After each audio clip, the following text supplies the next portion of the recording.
Good afternoon, students. Student, you are most welcome in my YouTube channel. Student, एक बार पुनः आप लोगों के सामने आपकी फ्लेमिंगो बुक का लेसन 4 द रेड ट्रैप इसका सेकेंड पार्ट लेके आया हूँ स्टूडेंट। तो आप लोग अपनी बुक को पेज नंबर 34 पर ओपन कर लीजिए और सेकेंड पैराग्राफ आप लोग देखें। तो स्टूडेंट, मैं इसकी रीडिंग एक्सप्लेनिंग आप लोगों को एक्सप्लेन कर रहा हूँ। Please open your book on page number 34 second paragraph and listen to me and watch in your book very attentively. Student, but half an hour later, the red trap peddler stood again before the door. देखिए मैं student में आप लोगों को बता चुका था कि जो रेड ट्रैप पेडलर था, चूहेदानी बेचने वाला था, वो एक बूढ़े आदमी के यहाँ, जो कि एक क्रॉफ्टर था, एक फार्मर था, उसके यहाँ रात में ठहरा। रात में ठहरने के बाद दोनों जल्दी ही जागे और जल्दी जागने के बाद वो जो ओल्ड क्रॉफ्टर था, बूढ़ा किसान था, वो अपनी गाय का दूध लगाने के लिए चला गया। तो जो रेड ट्रैप पेडलर है, चूहेदानी बेचने वाला है, वह भी चला गया। लेकिन स्टूडेंट, आधे घंटे के बाद पुनः वह उसी दरवाजे पर खड़ा था। He did not try to get in. उसने अंदर जाने की कोशिश नहीं की। However, he only went up to the window. वह केवल खिड़की तक ही गया। Smashed a pane. और उसने खिड़की के एक पेन को तोड़ डाला। Stuck in his hand and got hold of the pouch with the 30 kroner. और उसने जो थैली थे जिसमें उस बूढ़े किसान के 30 क्रोनोर मैंने कल बताया था, स्वीडन करेंसी है, तो उसने उस थैली में से 30 क्रोनोर को निकाल लिए। ही टुक द मनी, उसने पैसे लिए। And thrust it into his own pocket, और उसने उन पैसों को अपनी जेब में रख लिया। Then he hung the leather pouch very carefully back in its place, और तब उसने बहुत ही सावधानी पूर्वक उस जो थैली थी लेदर की, उसको बहुत ही सावधानी पूर्वक उसके स्थान पर रख दिया। एंड वेंट अवे, और वहां से चला गया। As he walked along with the money in his pocket, he felt quite pleased with his smartness. As he walked, जैसे ही वह अपनी जेब में पैसे डाल करके आगे चला, तो उसे अपने स्मार्टनेस पर, अपने इस बहुत चतुराई के काम पर बड़ा खुश था, बड़ी प्रसन्नता महसूस हुई उसे। He realized, of course, that at first he dared not continue on his public highway, but must turn off the road. और उसने सोचा सबसे पहले कि उसे एक आम रास्ते से नहीं जाना चाहिए, बल्कि एक अलग रास्ता उसे अपनाना चाहिए, एक पगडंडी वाला रास्ता अपनाना चाहिए। इनटू द वुड्स, जंगल से होकर के जो रास्ता जा रहा है वो रास्ता उसे अपनाना चाहिए। अगर वो आम रास्ते से या सड़क वाले रास्ते से गया तो हो सकता है कि वो पकड़ा जाए, उसकी चोरी पकड़ा जाए, उसमें उसे डेंजर हो सकता है, डेंजर फेस करना पड़ सकता है, इसलिए उसने जंगल वाला रास्ता अपनाया। During the first hours this caused him no difficulty, और शुरुआत की कुछ घंटों में उसे कोई कठिनाई नहीं हुई। Later in the day it become worse, लेकिन बाद में चलते चलते उसे बड़ा उलझा देने वाला जंगल मिला। Later in the day it became worse, अधिक बुरा हुआ। For it was a big and confusing forest, क्योंकि यह एक बहुत बड़ा और उलझा देने वाला, उलझन में डालने वाला फॉरेस्ट था। which he had forgotten into, जिसमें वह रास्ता भटक गया था, रास्ता भूल गया था। He tried to be sure to walk a definite direction. उसने कोशिश की कि एक निश्चित दिशा की ओर वो चलता रहे। But the path twisted back and forth so strangely. लेकिन रास्ता घूम फिर करके बहुत अजीब ढंग से आगे पीछे की ओर होता जा रहा था। बड़े विचित्र ढंग से घूमते हुए आगे पीछे की ओर रास्ता होता जा रहा था। He walked and walked without coming to the end of the wood. और वह चलता ही और चलता ही गया, उसे इस आशा में कि जंगल का उसे छोर मिल जाएगा। And finally he realized that he had only been walking around in the same part of the forest. लेकिन शीघ्र ही उसे यह महसूस हो गया कि वह जंगल के उसी भाग में अभी भी वॉकिंग कर रहा है। All at once he recalled his thoughts about the bird and the rat trap. और तभी उसे इस संसार के और चूहेदानी के बारे में उसने अपने विचारों को याद किया। Now his own turn had come. अब वह उसका स्वयं की बारी आ गई थी। जो वो कहता था कि ये दुनिया एक चूहेदानी जैसी है और इसमें जो इंसान है वो एक चूहे की तरह एक चूहेदानी में फंस जाते हैं। अपने ही इस विचार में वह अपने विचार को याद करने लगा। Now he had let himself be fooled by a bait and had been caught. अब वह एक लालच में मूर्खतापूर्ण ढंग से फंस गया था। लालच में, पैसों का लालच उसे आया, उसने पैसे चुराए और आम रास्ते से डर से कि वो पकड़ा ना जाए, उसने एक जंगली रास्ता तय करने के लिए सोच लिया और वहां पर जंगल का रास्ता तय करते हुए वह रास्ता भूल गया, भटक गया। तो एक तरह से वह ये संसार बताता है कि एक चूहेदानी जैसा है जिसमें लोग फंस जाते हैं, तो वो देखता है कि वो स्वयं उस संसार रूपी चूहेदानी में अब फंस चुका है। The whole forest with its trunks and branches, its thickets and fallen logs closed in upon him like an impenetrable prison for which he could never escape.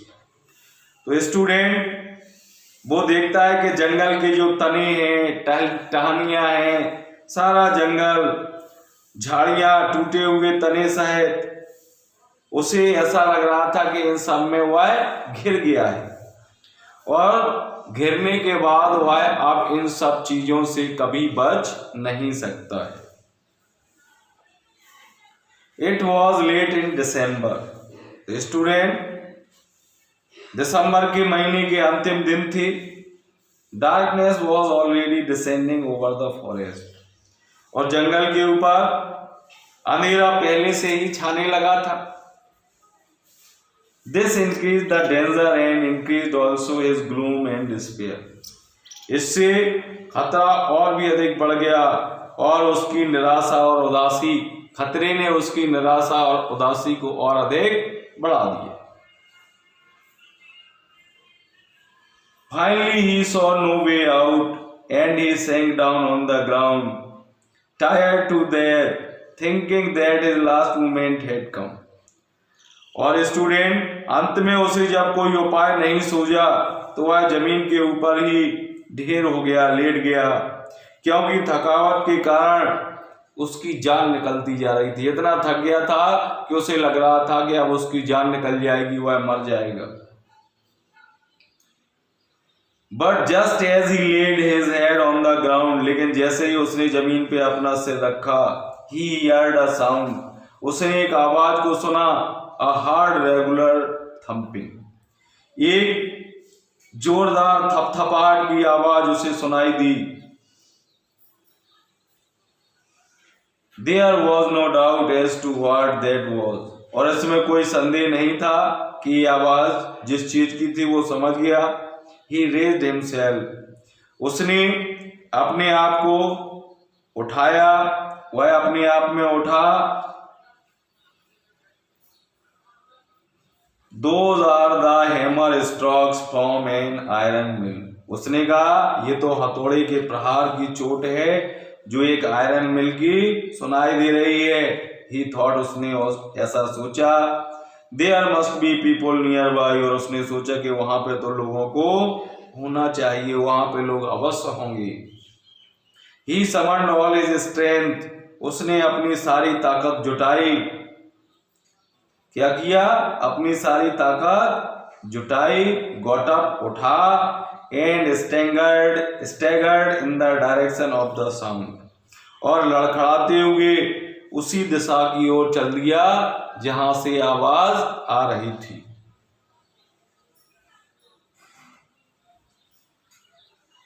Ramasjo Ironworks. The Ramasjo Ironworks, which are now closed down, were not so long ago a large plant with smelter, rolling mill and forge. तो रमसजो आयरनवर्क्स जो अब बंद पड़े हुए हैं, अभी तो वो क्या है, बंद पड़े हुए हैं। बहुत समय पूर्व तब ऐसे नहीं हुआ करते थे। तब एक विशाल कारखाना हुआ करता था जिसमें लोहा गलाने की एक भट्टी थी, रोलिंग मिल थी, और लोहे को गर्म करने की भी एक भट्टी थी। In the summer, long lines of heavily loaded barges and scows slid down the canal which led a large inland lake, and in the winter time the roads near the mill were black from all coal dust which sifted down from the big charcoal crates. यहाँ पे वो बता रहा है कि गर्मी के दिनों में भारी लदी हुई किश्तियां और लंबी लंबी लाइनें, चपटे पैदे वाली नावों की लाइनें नहर में आती जाती रहती थी, जो नगर के भीतर तक एक विशाल झील तक जाती थी। तथा शीत के दिनों में मिल के नजदीकी वाली सड़कें पूरे कोयले की धूल से काली पड़ी हुई रहती थी, जो कच्चे कोयले के बड़े बड़े क्रेटों से रिस रिस कर आया करती थी। आगे देखें student. During one of the long dark evening just before Christmas, Christmas से थोड़ा पूर्व एक लंबी अंधेरी सायंकाल के दौरान, तो बता रहा है यहाँ पे जो रेड ट्रैप पेडलर है, चूहादानी विक्रेता है, वो बता रहा है कि क्रिसमस से थोड़ा पूर्व एक लंबी अंधेरी सायंकाल के दौरान the master Smith and his helper sat in the dark forge near the furnace waiting for the pig iron which had been put in the fire to be ready to put on the anvil. तो मुख्य लोहार, master Smith का मतलब है मुख्य लोहार, और उसका सहायक जो भट्टी थी उसके समीप ही एक अंधेरी जगह में बैठे हुए थे और कच्चे लोहे की प्रतीक्षा कर रहे थे जिसे आग में डाला गया था। आग में डाला गया था तो वो ये देख रहे थे कि ये कब गर्म हो, कितनी देर में ये पक जाए। निहाई पर डालने को तैयार करने के लिए उसका वो वेट कर रहे थे कि कब ये पीटने योग्य बन सके। तो student, every now and then one of them got up to stir the glowing moss with a long iron board, returning in a few moments, dripping with perspiration. Though, as was the custom, he wore nothing but a long shirt and a pair of wooden shoes. तो हर थोड़ी देर के बाद उनमें से एक व्यक्ति लंबे लोहे की सलाख लिए हुए दहकते हुए ढेर को हिलाने के लिए उठ खड़ा होता था। वो देखते रहते थे कि अभी ये गर्म हुआ कि नहीं। कुछ पलों में लौट आता था, पसीने से लथपथ हो जाता था। यद्यपि जैसा कि उनकी आदत हुआ करती थी, उनसे एक लंबी कमीज और लकड़ी के जूतों के एक जोड़े के अतिरिक्त और कुछ भी नहीं पहन रखा था उन लोगों ने, केवल एक लंबी कमीज और लकड़ी के जूते पहनते थे, ऐसी उनकी आदत हुआ करती थी। All the time there were many sounds to be heard in the forge. और भट्टी में हर समय अनेक आवाजें सुनने को मिलती थीं। The big blows groaned and the burning coal cracked. तो आग, वहां पे बड़ी बड़ी धोंकनी के कराहने की आवाज और जलते हुए कोयले के टूटने की आवाज भी वहां पर सुनाई देती थी। The fire boy shoveled charcoal into the mouth of the furnace with a great deal of clatter. और यहाँ पे वो बता रहा है कि आग जलाने वाला लड़का जो भट्टी के मुंह में कच्चे कोले बेलचे की मदद से अंदर फेंकता था। किसकी मदद से? बेलचे की मदद से। और इससे बड़े खड़खड़ाहट की आवाज आती थी। Clatter. Outside road the waterfall. और बाहर की तरफ झरने के गरजने की आवाज आती थी। बाहर क्या था? एक झरना, और झरने के गरजने की आवाज आती थी।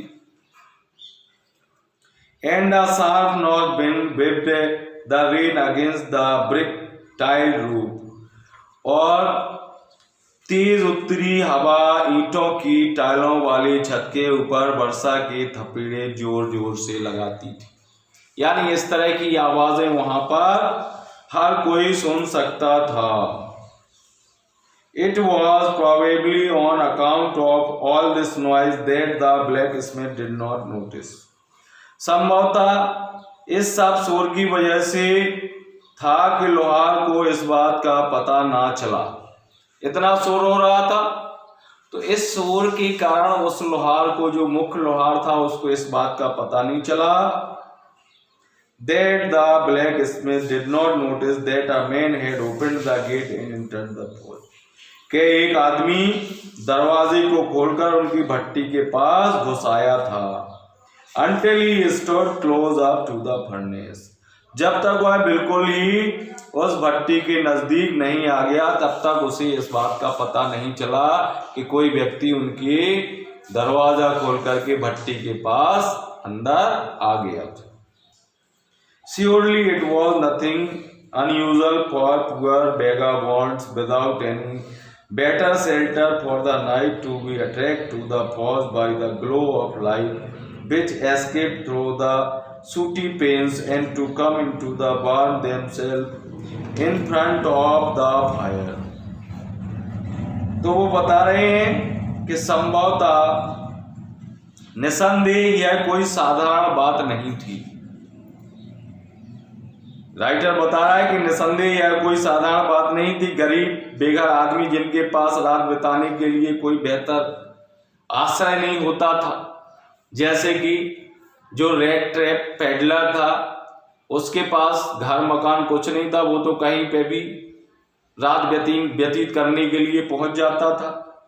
तो वो भट्टी की तरफ आकर्षित होकर चले जाते थे और उस रोशनी की चमक से वजह से, जो कि धुएं से काले हुए शीशों से बच निकलती थी, तथा आग के सामने स्वयं को गर्म करने के लिए वहां अंदर आ जाती थी। चूंकि सर्दी के दिनों में उनके पास कोई आश्रय नहीं रहता था अपने आप को सुरक्षित स्थान पर रखने के लिए, इसलिए ऐसी जगह पर निराश्रित लोग जैसे कि रेट ट्रैप पेडलर जैसे व्यक्ति अपने आप को गर्म रखने के लिए वहां पर पहुंच जाती थी। The blacksmith glanced only casually and indifferently at the intruder. तो जो वहां पे लोहार था, उसने glanced मीन देखा, only casually and indifferently at the intruder. Intruder means होता है स्टूडेंट जो बिना किसी परमिशन के अंदर घुस आता है, तो उसे हम क्या कहते हैं? इंट्रूडर कहते हैं। तो लोहार ने उसे बिना पूछे अंदर आने वाले की तरफ एक गैर रस्मी ढंग से तथा असावधानी से देखा कि भाई ये कौन सा व्यक्ति है, बिना किसी परमिशन के, बिना कुछ पूछे अंदर आ गया है। He looked the way people of his type usually did, with a long beard, dirty rag, and with a bunch of rat traps dangling on his chest. तो उसने देखा कि वह देखने में वैसा ही लगता था जैसा कि उसके जैसे लोग लगा करते थे। सब लोग जैसे देखने में लगा करते थे वैसे ही वो रेड ट्रैप सेलर भी लगता था। उसकी लंबी दाढ़ी थी, गंदे चिथे हुए कपड़े पहने था, उसकी छाती पर रेड ट्रैप्स का एक गुच्छा सा लटक रहा था, यानी चूहेदानी बहुत सारे वो अपने सीने से लटकाए हुए था। He asked permission to stay and the master blacksmith nodded a haughty consent without honoring him with a single word. उसने रेड ट्रैप सेलर ने वहां पर रुकने की इजाजत मांगी और जो वहां पे मुख्य लोहार था उसने सिर हिलाकर जोर देकर कहा, हाँ तुम यहाँ पर ठहर सकते हो। उसके स्वागत में एक भी शब्द नहीं बोला उसने। उस घूमने वाले आदमी ने कुछ भी नहीं कहा। लिखा था ट्रेम डिड नॉट से एनीथिंग। तो जो घूमने वाला आदमी था उसने कुछ भी नहीं कहा। Either he had not come there to talk but only to bar himself in sleep. वह वहां उनसे बात करने के लिए ही नहीं आया था, केवल अपने आप को गर्म रखने के लिए और वहां पर सोने के लिए आया था। इन दोज डेज रमसजो iron mill was owned by a very prominent iron master whose greatest ambition was to ship out good iron to the market. तो उन दिनों में रमसजो आयरन मिल का जो मालिक था एक बहुत ही महत्वपूर्ण व्यक्ति था, आयरन मास्टर था, लोहा मालिक हुआ करता था, जिसकी सबसे बड़ी इच्छा यह थी कि बाजार में सबसे बढ़िया लोहा भेजा जाए और यह दिन और रात दोनों को देखने में ध्यान रखता था। वो देखा करता था कि उसके यहाँ जो काम हो रहा है वो किस तरह का हो रहा है। He was both night and day to see the work was done as well as possible.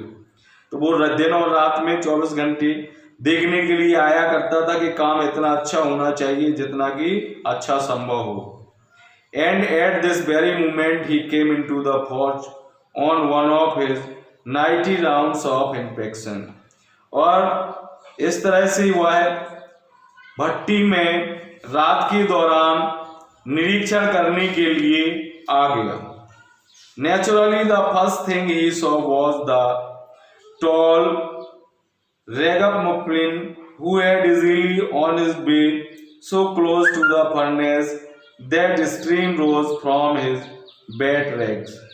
और स्वाभाविक रूप से सबसे पहली बात जो उसने देखी कि वह उस आदमी जो फटे हुए कपड़े में वहां पे अपने आप को गर्म करने के लिए और सोने के लिए आया था, जो कि रेड ट्रैप सेलर था, तो उसने देखा कि आराम से भट्टी के इतने नजदीक पड़ा हुआ था और उसके गीले चिथड़े कपड़ों में से भाप उठ रही थी। The iron master did not follow the example of the blacksmith. तो जो आयरन मास्टर था उसने लोहारों वाले उदाहरण का अनुसरण नहीं किया। Who had hardly designed to look at the stranger, जिन्होंने अजनबी की तरफ मुश्किल से ही कोई इच्छा की थी, ना उसका कोई स्वागत किया था, ना उससे कोई कुछ पूछा था, उसके बारे में कुछ भी नहीं पूछा था। तो उसने आयरन मास्टर जैसा बर्ताव उसे रेड ट्रैप सेलर के साथ नहीं किया।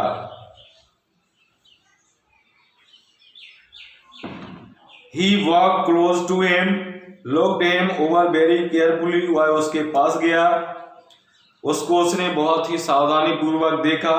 Then tore off his slouch hat to get a better view of his face.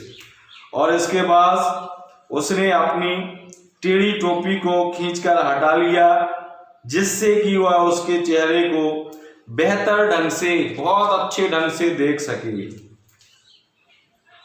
But of course it is you Nils O loop, he said, how you do look. लेकिन यह तो सचमुच तुम ही हो निल्स ओ लॉप, उसने कहा। किसने? Iron master ने। हाउ यू डू लुक, तुम देखने में कैसे लगते हो, यानी तुम कैसे लगने लगे हो आप देखने में। The man with the red traps had never before seen the iron master at Ramasjo and did not even know what his name was. तो जो चूहे दाने वाला व्यक्ति था, उसने कभी भी रमसजो में आयरन मास्टर को नहीं देखा था और वह उसका नाम भी नहीं जानता था। But it occurred to him that if the fine gentleman thought he was an old acquaintance, he might perhaps throw him a couple of corners. Therefore he did not want to undeceive him all at once. तो red trap seller बताता है कि उसने रमसजो iron master को पहले कभी नहीं देखा था तथा उसका नाम भी नहीं जानता था, किंतु उसके दिमाग में यह विचार आया कि यदि वह उस महाशय यानी उस आयरन मास्टर उसको अपना कोई परिचित व्यक्ति मानता है तो वह शायद उसे कुछ क्रोनोर भेंट कर सकता है, क्योंकि जान परिचित व्यक्ति को कोई ना कुछ दे सकता है, उसकी मदद करता है। तो यहाँ पे रेड ट्रैप सेलर सोचता है कि उसको वो कुछ क्रोनोर दे करके उसकी मदद कर सकता था, इसलिए वह एकदम से उसका भ्रम नहीं तोड़ना चाहता था।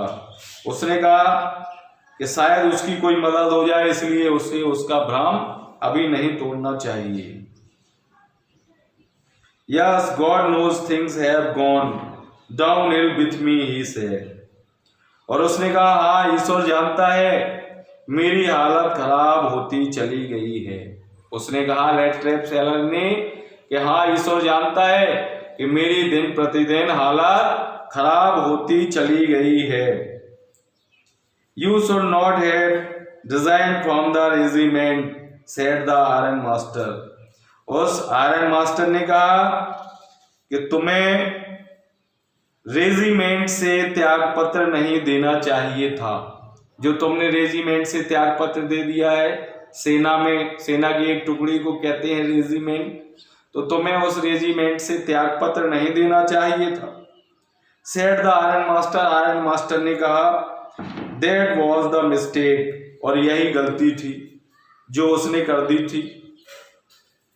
If only I had still been in the service at the time, it would never have happened. और मैं उस समय तब भी नौकरी पे होता तो भी ऐसा कभी ना होता। अगर मैं भी नौकरी पे होता तो मैं ऐसा कभी ना करता। Well, now of course you will come home with me. अच्छा, अब तुम मेरे साथ मेरे घर चलोगे। वो कहता है कि अच्छा भाई अब तो मेरे साथ, यानी आयरन मास्टर उस रेड ट्रैप सेलर से कहता है कि अच्छा अब आप मेरे साथ मेरे घर चलेंगे। To go along up to the manor house and be deceived by the owner like an old regimental comrade, that however did not please the train. तो जमींदार की हवेली में जाना। मैनोर क्या होता है student? A large country house. तो जमींदार की हवेली में जाना, एक पुरानी रेजिमेंटल साथी की भांति मालिक से स्वागत प्राप्त करना। यह बात सचमुच में उस आवारा घूमने वाले व्यक्ति को अच्छी ना लगी। उसने सोचा कि यह बात उस जैसे व्यक्ति के लिए एक अच्छी बात नहीं है, इस तरह से उसका स्वागत किया जाना उसे अच्छा ना लगा। नहीं, मैं ऐसी बात सोच नहीं सकता। No I could not think of it, वो कहता है कि नहीं मैं ऐसी बात नहीं सोच सकता। ही सेड, उसने कहा, लुकिंग क्वाइट अलार्म, और वह बहुत चिंतित दिखाई देते हुए उसने कहा, ही थॉट ऑफ 30 क्रोनोर, उसने जो 30 क्रोनोर उसके पास थे उसके बारे में सोच रहा था। To go up to the manor house would be like throwing himself voluntarily into the lion's den, और वो सोच रहा था कि जमींदार के घर जाने का अर्थ होगा कि अपने आप को स्वयं को अपनी इच्छा के अनुसार एक शेर की गुफा में फेंकना। मतलब अगर वो एक जमींदार के यहाँ उस आयरन मास्टर के घर जाना चाहता था तो इसका मतलब था कि वो अपने आप को एक शेर की गुफा की ओर ले जा रहा था। He only wanted a chance to sleep there here in the forest and then sneak away as inconspicuously as possible, और वहां पर वह मात्र सोने के लिए एक अवसर चाहता था, उस भट्टी में अपने आप को गर्म करने के लिए आया था, और फिर जितना संभव हो सके चुपके से वहां से खिसक जाना चाहता था। क्या करना चाहता था? इनकॉन्स्पिशियसली माने होता है इनविजिबली, इनविजिबल होकर के, तो वो वहां से चुपके से खिसक जाना चाहता था। The iron master assumed that he felt embarrassed because of his miserable clothing, iron master ने ऐसा मान लिया कि वह अपने घटिया वस्त्रों की वजह से लज्जा अनुभव कर रहा था। उसे ऐसा लग रहा था कि मुझे ये मेरा जो साथी है जो कि रेजिमेंट में आर्मी में था, ये इसके फटे कपड़े हैं, इसलिए फटे कपड़े होने के कारण या उसके घर जाने में लज्जा महसूस कर रहा है, अपने आप को असेम्ड महसूस कर रहा है। तो स्टूडेंट, ये आपको मैंने second part the red trap आपका जो लेसन है उसका सेकंड पार्ट एक्सप्लेन किया। स्टूडेंट, बहुत थोड़ा बड़ा लेसन है इसलिए इसका मैं थर्ड पार्ट भी आपको एक्सप्लेन करूंगा। तो स्टूडेंट, निश्चित रूप से ये पार्ट आपका सेकंड पार्ट आप लोगों को अच्छे से समझ में आया होगा। तो प्लीज़ आप लोग मेरे चैनल को सब्सक्राइब करिए, इस वीडियो को लाइक करिए, अपने फ्रेंड्स को ज़्यादा से ज़्यादा शेयर करिए, और ये वीडियो देखने के लिए आप सभी को बहुत बहुत धन्यवाद। Thanks a lot.